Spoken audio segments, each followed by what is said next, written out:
دلم برات ریش است خواهر. توی زیبا ارزش تمام خوشبختی ها را داری. شرم ندار. دل مخور، رنج مکش خواهر زیبام. تو بالاتر از همه این زندگی هستی. پیش این گونه ناآدم ها برای بریده نان سر خم نکن. سر بالا کن. پیش اینها برای بریده نان با ترس حرف نزن خواهر زیبام.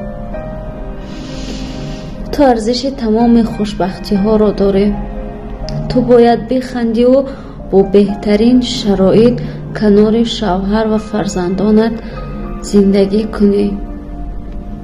خواهر، بریده نان دزدیده باید نخوری.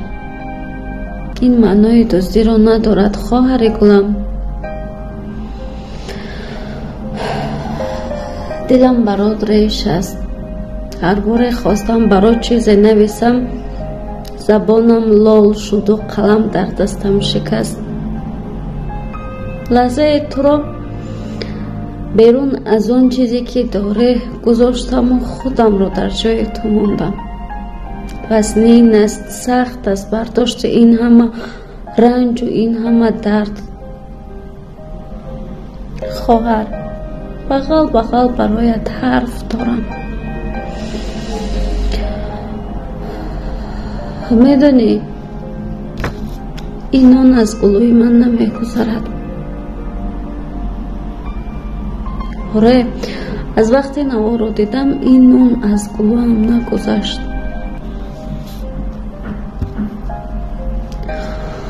چون نمیتواند از گلوی من گذرد وقتی یک خواهر ما، یک زن تاجی در عذاب و در عقوبتی پای خوشتامن بسته است. تو غلام نیستی. تو زنی فرزندی انا همون وحشی هستی.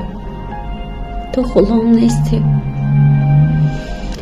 تو مادرانی نبیره انا همون وحشی هستی. تو کلینی خاندانی همون وحشی هستی. تو غلام نیستی.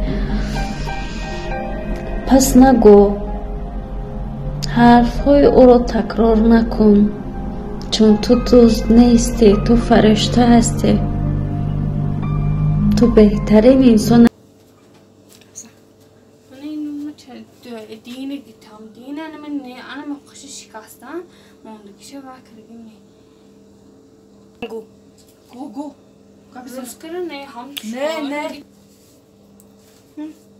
روزکره خودم مالا موندگی این انا من بردن اکسپر لباش انا مخشی شکستیم خودم اونجا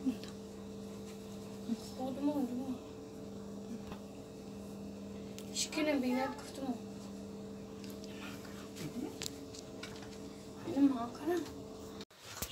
منم سینا خود خیلی میدیدی تو کام بود کنم نبینه چی این دفت معنا این دفت من کاش کیم شو میکنم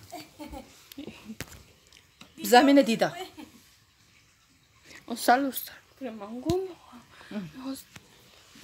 نمیشونه وقت تلویزیون آجا من بخشم کارم تکرار نمیکنم. در آتون همه آقتان کشاده برفتن جای میرفت. دزدی نمیکنم. دست خونم نمیرسونم. شوم به خیانت نمیکنم.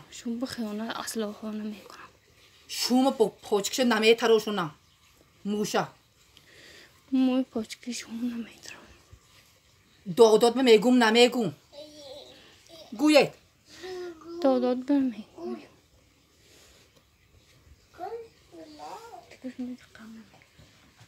این اداقینه گه اینترنت به نپرتم نومم دیگه زبس کن